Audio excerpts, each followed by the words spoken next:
dans les royaumes glacés vikings, dans les brumes impénétrables du Grand Nord, chante l'océan, ou plus précisément, siffle l'océan. Lorsque vous partez en mer, vous n'avez qu'à tendre l'oreille.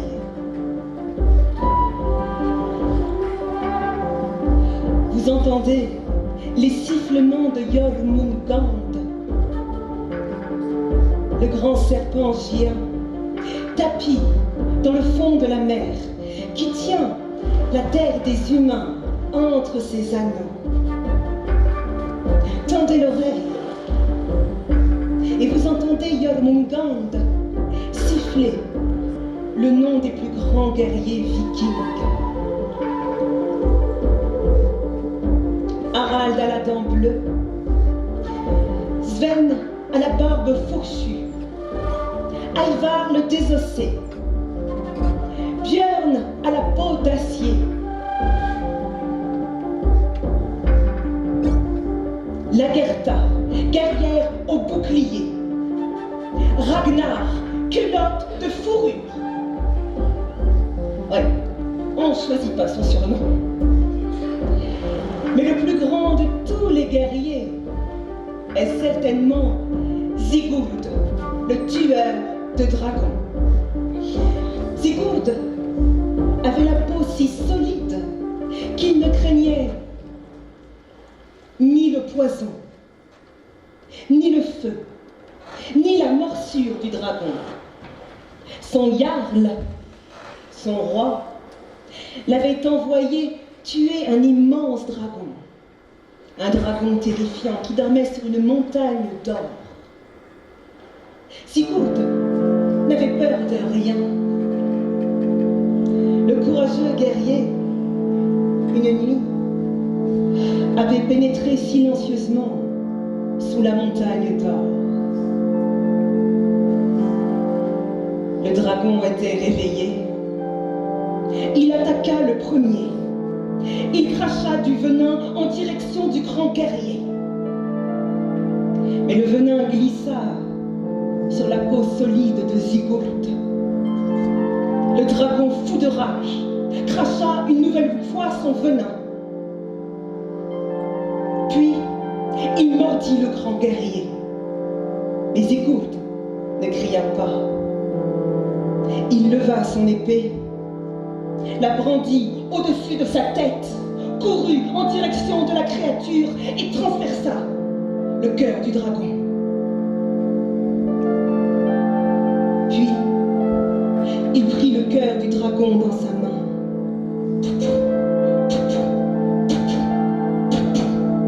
Et le dévora tout cru,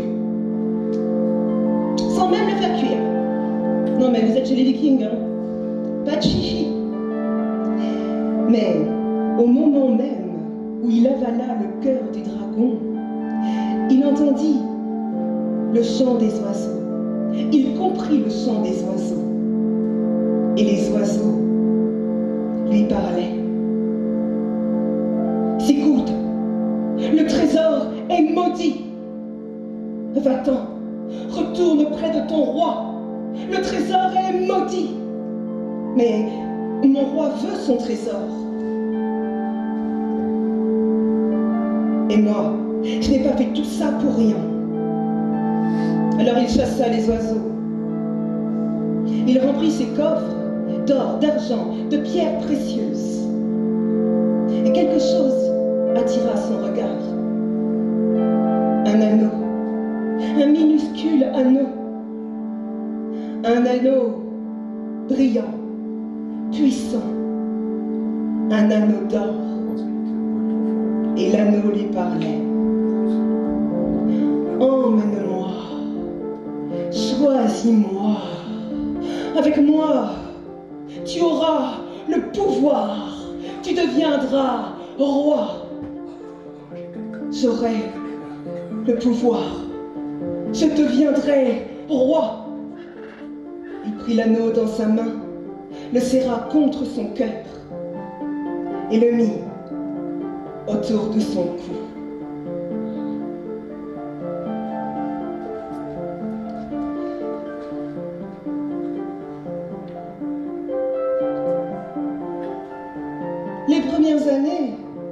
l'anneau lui porta bonheur. Il devint jarl, roi à son tour. Il épousa une guerrière viking. Et avec elle, ils eurent une adorable petite fille, la prunelle de ses yeux, Aslaug, aux cheveux d'or, plus blonds que les blés qui lui tombaient jusqu'aux pieds, à la peau plus pâle que la lune, aux yeux plus bleus que le fond de l'océan. Et ils vivaient heureux tous les trois, l'anneau dans sa main, l'anneau contre son cœur, l'anneau autour de son cou, l'anneau. L'anneau attirait les jaloux, les envieux, les voleurs, les bandits. Et un matin, un beau matin, Sigurd et sa femme furent tués dans une embuscade par leurs propres amis. L'anneau, où est l'anneau? Avec lui, nous deviendrons rois, nous aurons le pouvoir. Mais l'anneau n'était plus là. Ce matin, les oiseaux avaient chanté plus fort. Sigurd, le trésor est maudit. Jette l'anneau, car guette la malédiction.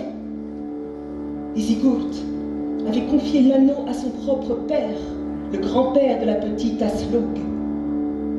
Si jamais je ne reviens pas, eh bien, détruis l'anneau. Et enfuis-toi à tout jamais. Cache ma petite Aslaug, car les bandits la retrouveront. Quand le grand-père s'aperçut que le grand guerrier ne revenait pas, il prit l'anneau. Il voulut le jeter, mais l'anneau l'attirait inexorablement.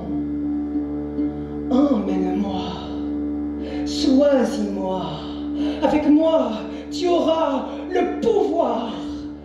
Alors il prit l'anneau dans sa main, le serra contre son cœur et l'attacha autour de son cou. Puis, il fit construire une immense harpe. Est-ce que vous savez ce que c'est, une harpe? Oui? Il y en a qui ne savent pas, peut-être. Pour ceux qui ne savent pas, c'est un grand instrument de musique. On pince ses cordes et l'on peut entendre ceci.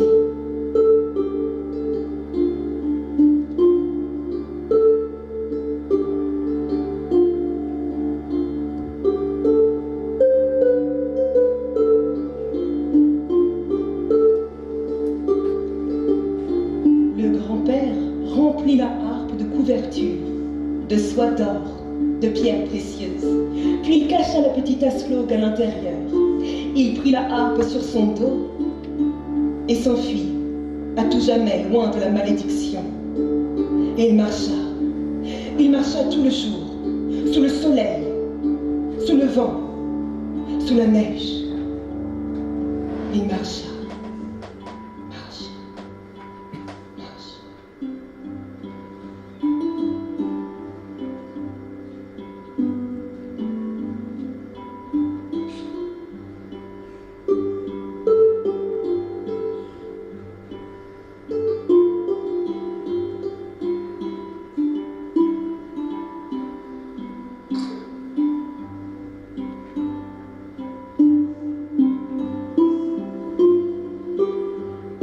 Les jours passaient paisiblement. Ils vivaient heureux, le grand-père sur la route, la harpe sur le dos, la petite fille dans la harpe. Et quand le grand-père se mettait à jouer, la petite Aslaug sortait et l'accompagnait. Elle dansait, elle chantait. Ils vivaient loin des bandits. Mais il fallait bien se nourrir. Et le grand-père déposait de quoi manger et de boire au creux de la harpe. Alors, à votre avis, cher public, avec quoi pouvait-il bien nourrir la petite? Alors, levez la main, comme ça je vous vois bien. Oui. Alors, parle plus fort. Oui, dis-moi. Des frites. Ben ouais, des frites vikings. Très bien, des frites. Et quoi d'autre? Qu'est-ce qu'il peut trouver près de la mer? Oui. Des quoi? Parlez fort. Des fruits. Ben, très bien, c'est une bonne réponse. Oui. Oui. je n'entends pas. Bon. C'est affreux, oui. Les huîtres du Grand Nord, ouais. Oui, là-bas, au fond, oui. Du poisson. Du poisson, bah ouais, mon cœur. Bah, des poissons. Tout le monde a baissé la main. Non, je voulais dire. Autre chose, peut-être? Attends, j'arrive, toi. Oui. T'imagines, on voit le vieux grand-père là qui va chercher le serpent au fond de la mer. Non, mais je dis qu'il était géant, quand même. Puis après, ça va être la fin de l'histoire. Merci, on rentre. Oui, dis-moi, toi. De la viande, quoi comme viande? N'importe. Oui, alors il la nourrissait effectivement de frites, de fruits, de poissons, de n'importe quelle viande, des huîtres. Mais surtout, d'un oignon. Ouais, vous me faites la grimace. C'est pas terrible un oignon, hein? Faites pas ça chez vous, hein, surtout croquez pas l'oignon. Mais c'était un oignon viking. Un oignon magique. Et à chaque fois que la petite croquait dans l'oignon, délicieux. Sa faim disparaissait comme par magie. Et le vieux grand-père marchait sur la route, la petite fille dans la harpe. Mais une nuit où la tempête sifflait plus fort qu'à l'habitude, que le vent était plus glacial, le grand-père aperçut au loin une petite chaumière enneigée. Est-ce un mirage? Oh, j'ai tellement envie de me réchauffer auprès d'un bon feu de cheminée, de dormir dans un bon lit et de boire un bon verre d'hydromel. Mais la petite pleurait. Grand-père, allons-nous-en. J'entends des sifflements. Des sifflements terrifiants. Ce n'est rien, ma petite. Ce n'est que le souffle du vent. Des sifflements, faire claquer les dents. Ce n'est rien, ma petite. Ce n'est que l'orage sur l'océan. Des sifflements, faire éclater les tympans. Ce n'est rien, ma petite. C'est la tempête que tu entends. Je vais nous trouver un abri. Ne t'en fais pas. Il prit le chemin qui menait vers la petite chaumière. Près de la petite chaumière, un fauteuil. Dans le fauteuil, une vieille, Grima. Au pied de la vieille, un vieux chien gris à l'air gentil. La vieille Grima avait l'air d'avoir 100 ans. Elle était bossue comme un chameau, flétrie comme un prud'homme. Et elle se balançait dans son fauteuil.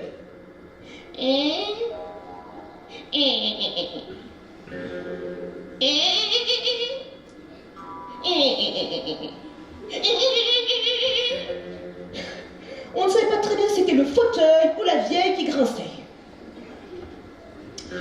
Le grand-père s'épousta, se gratta la barbe, se lissa ses longs cheveux gris. Oh là, vieille femme! Vieille! Oh là, jeune femme! Auriez-vous l'amabilité de m'ouvrir la porte de votre maisonnée pour que je puisse me réchauffer près de votre feu de cheminée? Et j'aimerais beaucoup partager votre repas. Mon repas? Un morceau de pain? Un morceau? Un crouton? Elle regarda le grand-père de la tête aux pieds.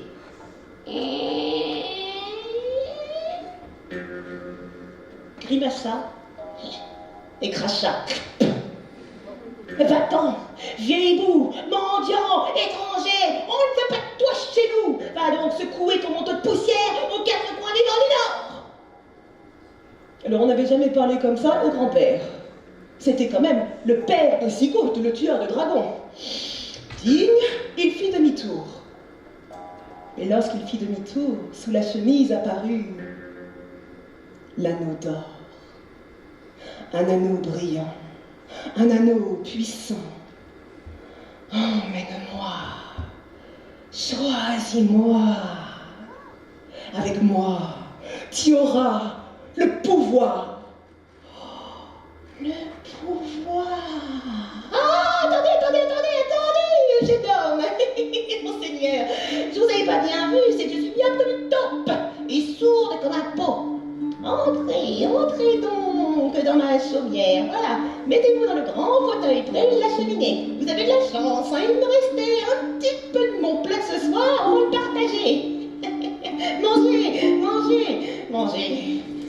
Et la vieille ne pouvait quitter du regard l'anneau, la harpe, l'anneau, la harpe, l'anneau, la harpe, l'anneau. Eh bien, la vieille, je vous remercie, j'ai bien mangé. Maintenant, j'aimerais aller me coucher dans votre grange. Oh non, prenez mon lit, moi, je vais m'étendre sur la paillasse. Non, ne vous en faites pas, j'ai l'habitude. Très bien, mais laissez votre harpe. Non, si, non. La vieille, vous avez assez fait pour moi comme cela. Le grand-père se dirigea vers la grange, ouvrit la porte, donna les restes de son dîner à la petite Aslouk, puis joua une berceuse pour qu'elle n'entende pas les sifflements terrifiants.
La vieille, donne-moi mon repas.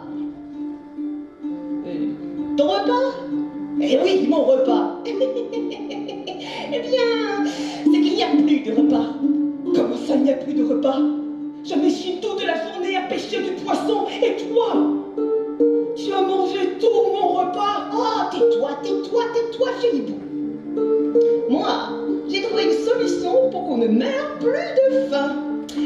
Il y avait un vieux mendiant qui est venu demander l'aumône, et je l'ai chassé. Quoi? Tu as chassé un honnête voyageur? Oh, écoute-moi! J'ai bien vu que ce n'était pas un mendiant. Il cachait sous sa chemise un anneau d'or, et dans sa harpe, des soies d'or, des pierres précieuses. Prends ta hache, aiguise-la, et tue-le! Le tuer? Un honnête voyageur, mais nous serons maudits par les dieux. Eh bien, si tu ne veux pas, je divorce.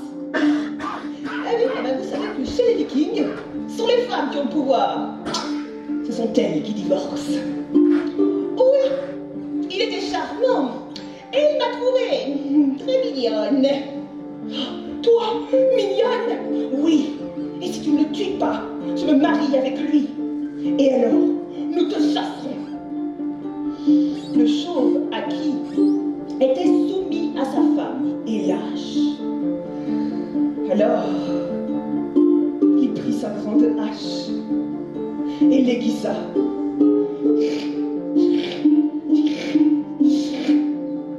Il avança près de la petite grange, ouvrit la porte,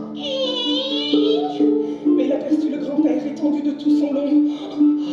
Il est grand comme un géant, il est fort comme un bœuf. Comment vais-je pouvoir le tuer? Pour se donner du courage, il appela Thor, le dieu du tonnerre.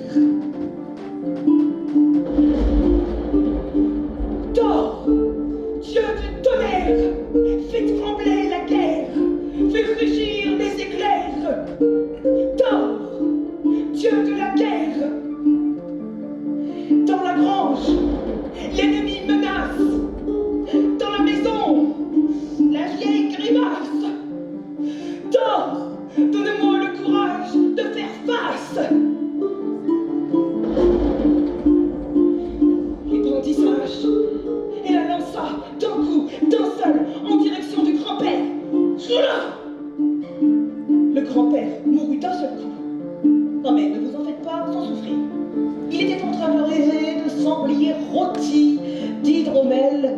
Une belle mort pour un viking. Pousse-toi, Lady, pousse-toi. Oh, l'anneau. Avec lui, j'aurai le pouvoir. La vieille prit la hache de Haki. Elle la brandit au-dessus de sa tête et elle la battit sur la harpe. Oh, une enfant, qu'as-tu fait, vieille folle? Une enfant. Mais oui, une enfant, je vois. Mais que vont dire les gens? Eh ben, on n'a qu'à dire que c'est notre fille. Mais elle est si belle. Et tu es si laide. Bon. Non. J'étais belle quand j'étais jeune. Elle prit de nouveau la hache. La brandit au-dessus de sa tête. Non, tu ne vas pas. Oh, si, je vais. Elle fit tournoyer la hache et elle la battit sur les cheveux d'Aslog. Tous ses beaux cheveux d'or coupés. Elle traîna la petite fille devant le feu de cheminée et l'enduit de la tête aux pieds de goudron. Ah ben voilà. Ah ben comme ça elle nous ressemble. Elle est chauve comme un caillou. Dis-moi ma petite, dis-moi, comment t'appelles-tu? Mais la petite ne disait rien. La petite gardait son secret, enfoui dans son cœur. Eh bien, c'est notre chance, en plus elle est muette. Elle ne racontera rien à personne. Eh bien, moi, je vais te donner un nom. Tu t'appelleras Crow. Crow. Crow comme les noirs corbeaux. Et puis, eh bien, tu nous serviras. Tu laveras la vaisselle, tu laveras le sol, tu balayeras la cuisine, et tu feras les vitres, et tu me récureras les doigts de pied.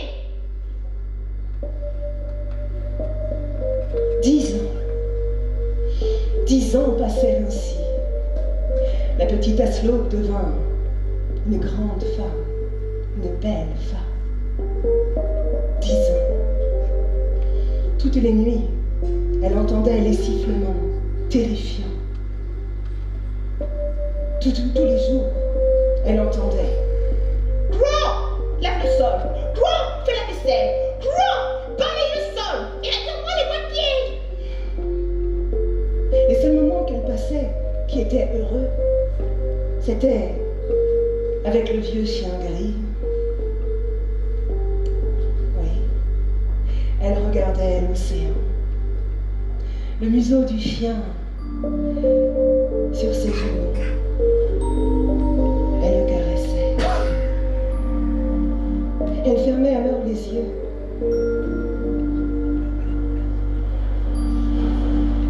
Elle écoutait. Elle écoutait.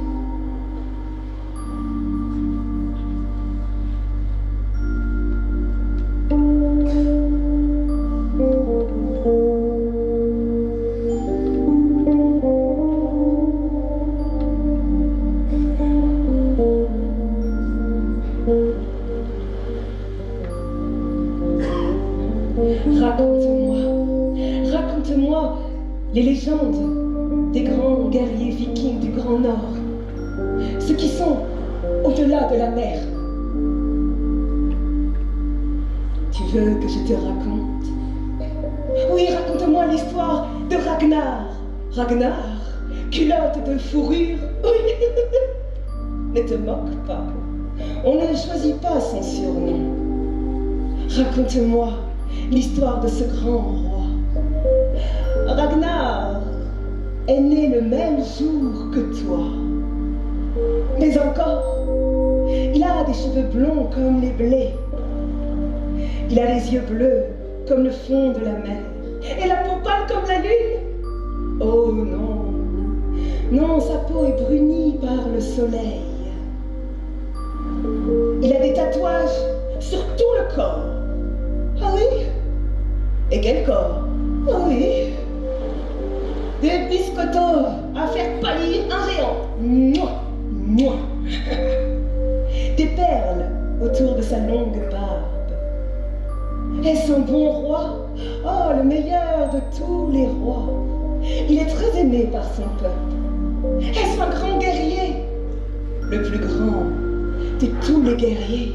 Mais va, ma petite, va, car je vois Ragnar approcher. Il est craint par tous ses ennemis. Il gagne toutes ses batailles sur la mer comme sur la terre. Il revient chaque fois, les coffres pleins d'or, d'argent, de pierres précieuses.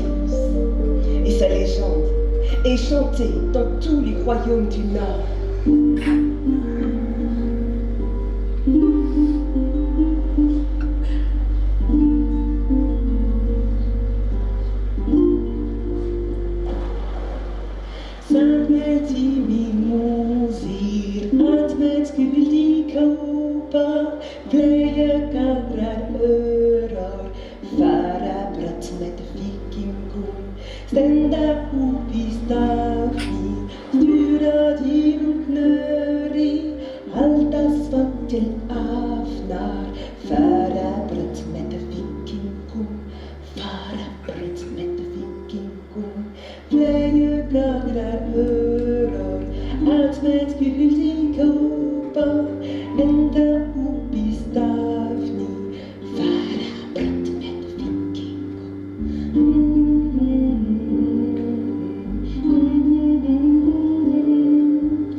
Comme à son habitude, Ragnar et ses grands guerriers, ses grandes guerrières accostèrent dans le petit village d'Aslok. Les guerriers et les guerrières avaient grand faim. Alors Ragnar envoya 4 de ses cuisiniers cuire un bon pain. Vous êtes sûr, ô grand roi, on entend des sifflements terrifiants, à vous faire craquer les dents, à vous éclater les tympans. Écoutez, j'ai très faim. Je suis de très mauvaise humeur quand j'ai très faim. Alors, allez cuire ce pain. Les cuisiniers prirent le chemin qui menait à la petite chaumière enneigée. Devant la chaumière, un fauteuil. Devant le fauteuil, dans le fauteuil, une vieille. Au pied de la vieille, un vieux chien, à l'air gentil.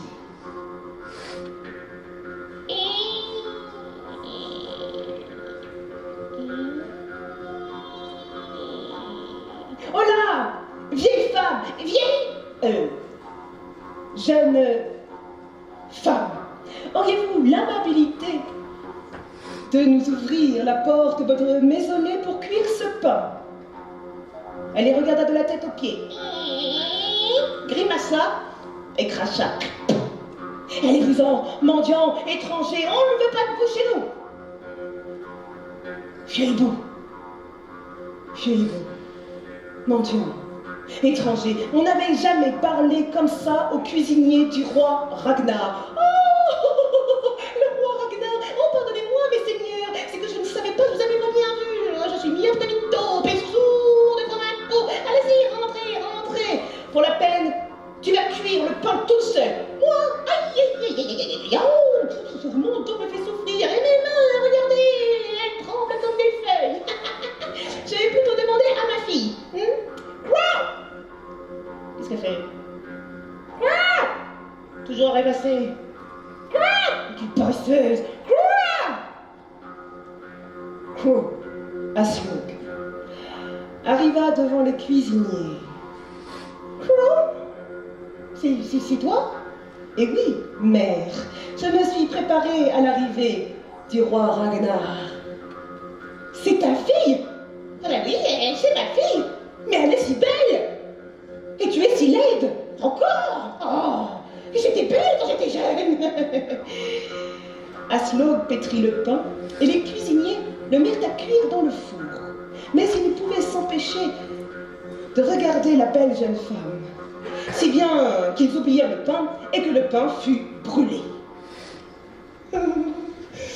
Eh bien, Ragnar, voici votre pain.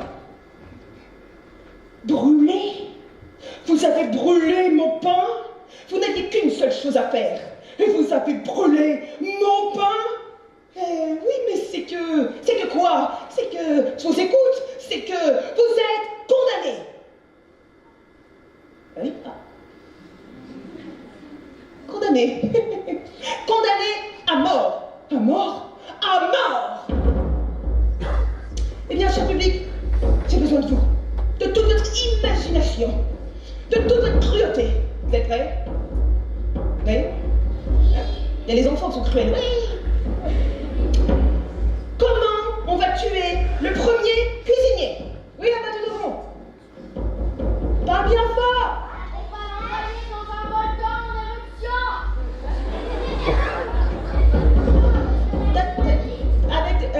On va l'envoyer dans un volcan en éruption. On va l'envoyer dans un volcan en éruption. Avec quoi on l'envoie? Il n'y a pas de dynamite chez les Vikings. Ah, bah merci. Bon, et tu crois que ça va le tuer? Et il va brûler. Bah très bien. Ce n'est pas mes enfants, hein. Je décline toute responsabilité. Premier cuisinier. Amenez la catapulte. Oh non, pas la catapulte. On mit le cuisinier dans la catapulte et on l'envoya à notre bout, dans un volcan en éruption, brûlant. Et il brûla, très lentement. Deuxième cuisinier. Il faut les faire souffrir un peu quand même, hein, lentement tout ça. Oui. On peut le pendre avec le gentil chien à côté. Très cruel. Très bien. On le pend et ensuite, il ne meurt pas tout de suite, imaginez. Vous avez une autre idée? Bon, il est pendu, qu'est-ce qu'on lui fait? Oui.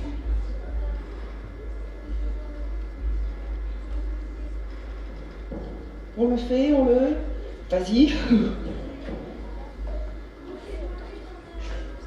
On le fait manger par un dragon? Il n'y a pas trop de dragons sous l'eau. On le fait manger par quoi du coup? On l'a pendu, on le fait manger par quoi? Oui, dis-moi.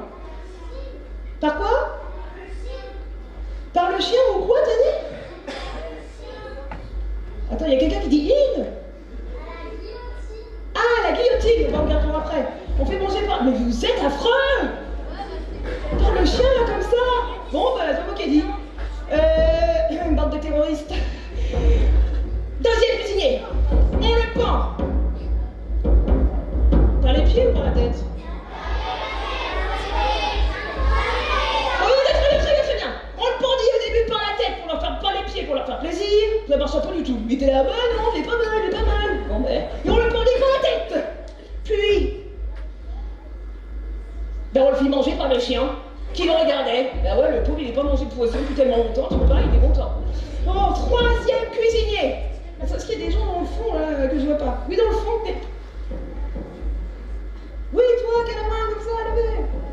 Pour le noyer dedans l'océan. On le noie dedans? Le noyer. On le noie. J'ai entendu, on le brûle, on le noie. Oui, quoi d'autre? Et on le fait manger par un requin. Ah, vous avez l'idée, Rabouska, merci. Très bien. Troisième cuisinier. Eh ben, qu'est-ce qu'on a dit déjà? On le noya. Non, on le brûla. Mais on n'avait pas assez de feu, donc ça lui brûlait pas de pied. Puis, on le noya. Mais je m'en fous, je sais nager. Bon, bah, il fut dévoré par un requin. Quatrième cuisinier. Non, stop. Non, gardez vos idées pour chez vous, merci. Je vais faire des cauchemars après. Non, je vous en supplie, Ragnar, je vous en supplie, épargnez-moi. Ce n'est pas notre faute si nous avons brûlé le pain, c'est que il y avait une belle jeune femme Une belle jeune femme? Mais enfin, pourquoi vous ne me l'avez pas dit plus tôt? Ah non, on a essayé, hein. Ça m'intéresse, hein. C'est vrai que Ragnar vous laisse marier depuis longtemps. Mais j'aime les belles jeunes femmes, mais j'aime surtout qu'elles soient rusées, intelligentes. Retourne la voir et soumets-lui une énigme. Alors écoutez bien, gardez votre attention, focus. Je voudrais qu'elle vienne nue, mais habillée.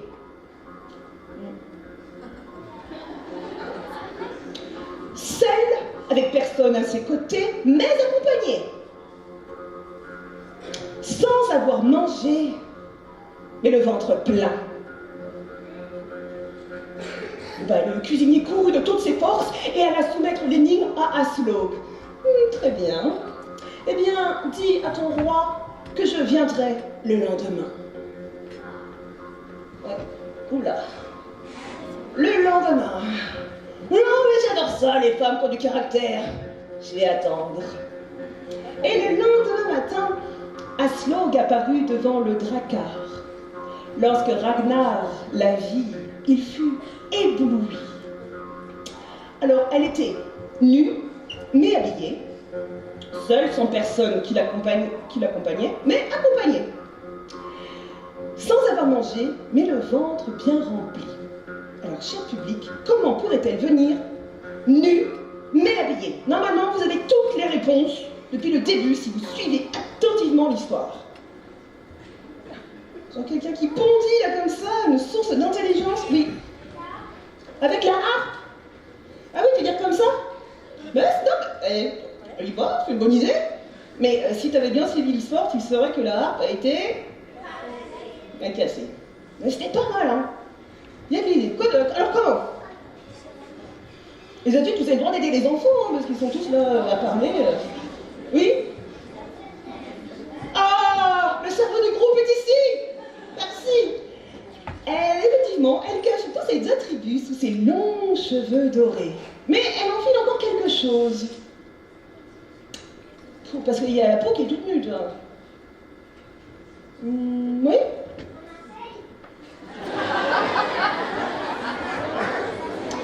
Mais attends, t'es pas loin. Faut continuer dans cette idée. T'es pas loin. C'est une bonne piste, Oui? Avec un filet de pêche, tu vois. Ses longs cheveux, son filet de pêche, elle était nue, mais habillée. Oh, elle me plaît. Elle était seule, sans personne à ses côtés, mais accompagnée. Alors tout le monde dit, ah oui, je vois.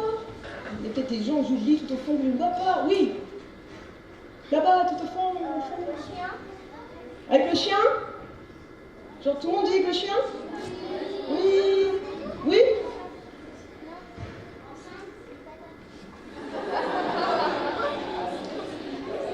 C'est mignon, j'adore. Oui, il n'a pas encore rencontré Ragnar, donc tu vois. Mais c'est pas mal, hein, c'est une bonne. Donc il y a le chien, enceinte et quoi d'autre? Oui? Avec des gens derrière elle. Ouais, mais j'ai dit sans personne. Tu vois? Ouais. Attends. Oui, là-bas? Qui avec elle? Avec elle-même. On s'aime, c'est bien aussi, hein. Bon, allez, une dernière, oui, dis-moi. Avec son ombre. Ça c'est intelligent, hein. Ça, on aime bien, hein. On aime bien, malheureusement, c'est beaucoup plus simple, hein, je suis désolée, c'est pas la solution la plus intelligente, mais effectivement, c'était le chien. Et alors là, normalement, vous devez tous répondre en même temps, hein. Parce que normalement, vous avez entendu tout le début de l'histoire, elle n'a pas mangé, mais elle a le ventre bien rempli, grâce à l'oignon. Ouais, pas le premier baiser, hein, je vous le dis. Oh, elle est rusée, belle, intelligente. Eh bien, épouse-moi. Que je t'épouse? Oui, et comme ça, tu deviendras ma femme, et quand je partirai sur l'océan guerroyer, eh bien, tu laveras le sol, tu feras la vaisselle, tu t'occuperas de nos enfants, tu balayeras, et tu me retireras les papiers. Ah non, ça suffit. C'en était trop pour Aslog. Non. ne t'épouserai pas. Pas tout de suite. Moi, j'ai répondu à ton énigme. À toi de me prouver ta valeur. Cela fait 10 ans maintenant que chaque nuit j'entends les sifflements d'un terrifiant serpent. Un serpent qui siffle dans mes cauchemars. Il est immense. Il vit tout là-bas, dans une caverne. Tue-le. Ramène-moi une preuve de ta victoire, et alors, oui, peut-être, alors, je t'épouserai. Oh. Courageuse, la petite. J'aime ça. Ça me paraît équitable. Et maintenant, déshabille-toi. Devant tout le monde. Enlève tes culottes de fourrure. Bon, d'accord. Il enleva ses culottes de fourrure. Ah, mon Rustiki. Et Aslog recouvrit les culottes de fourrure de pois. Alors la poix, c'est comme du goudron noir et bien collant. Oh, mes culottes de fourrure! Mais ne t'inquiète pas, elles te serviront contre le serpent géant.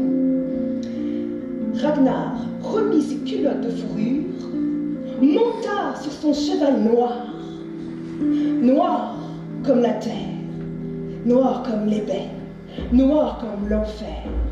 Ses naseaux fumaient plus fort que le feu d'un volcan. Ses yeux étincelaient plus fort que 1000 étoiles dans le ciel. Allongé sur l'encolure, il murmura « Galope, mon bon cheval, galope, obéis-moi. Galope, mon bon cheval, galope, emmène-moi. Galope, mon bon cheval, galope, le serpent est à moi. » Et le cheval, qui n'obéissait qu'à un seul maître, galopa en direction de la caverne.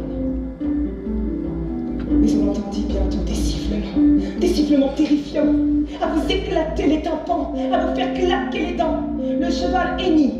Ragnar tomba sur le sol. Il se releva, mais les sifflements continuaient. Qui ose me déranger? Qui vient se faire tuer? C'est toi, Ragnar, le terrifiant guerrier. Ragnar essayait de ne pas entendre les sifflements. Il se cachait les oreilles avec les mains. Tu peux toujours essayer, mais mes sifflements te hanteront. Je vais te dévorer. Je vais ne faire qu'une bouchée de ta carcasse. Alors Ragnar prit sa hache et il la fit claquer contre son bouclier. Clac, clac, clac, clac. Il n'entendait plus les sifflements. Clac, clac, clac. Il faisait claquer. Il marchait, il claquait, il marchait, il claquait, il marchait. Il arriva devant la caverne du serpent. Il entra et se trouva face à face avec la créature.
Le serpent attaqua le premier. Il bondit droit sur Ragnar. Il ouvrit une gueule énorme et cracha son venin. Ragnar, plus vif que l'éclair, fit un bond de côté, roula sur lui-même. Le serpent, fou de rage, fit claquer sa queue sur le sol. Clac! Il ouvrit de nouveau sa gueule et il cracha son venin en direction du grand guerrier. Le venin toucha Ragnar, mais glissa sur ses culottes de fourrure. Le grand guerrier ne cria pas. Il brandit sa hache, droit devant lui, et courut en direction de la créature. Puis il enfonça sa hache dans le cœur du serpent. Mais avant de l'achever, le serpent eut un dernier sifflement. Non! Ne me tue pas, Ragnar! Épargne-moi! Je t'en prie! Oui, je sifflais! C'est vrai! J'ai terrifié tous ces pauvres gens! Mais c'est parce que j'étais seule.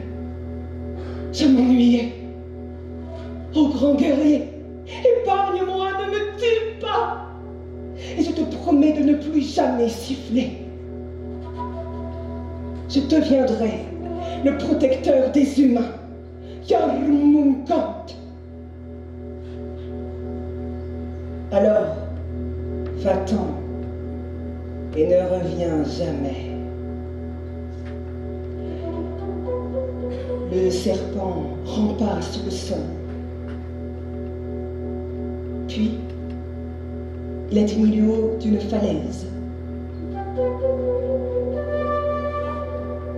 Il tomba du haut de la falaise, tout au fond de la mer.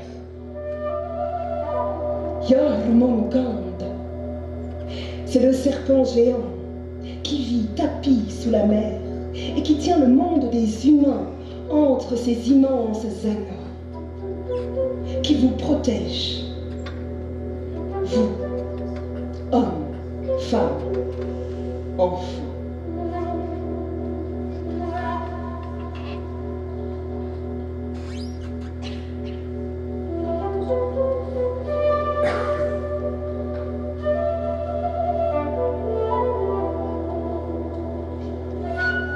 Ragnar avait remporté la victoire. Il revint près d'Aslog. Dans son casque, la dernière goutte de venin du grand serpent. Aslog prit la goutte de venin dans ses mains. « Attends, ça brûle !»« Regarde-moi, ô grand roi, et apprends mon nom. Je suis Aslog, fille de Sigurd, le tueur de dragons. Ma peau est si dure qu'elle ne craint ni le feu, ni le poison, ni la morsure du dragon. Regarde-moi et apprends mon nom.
Aslaugue, fille de Sigurd, le tueur de dragons.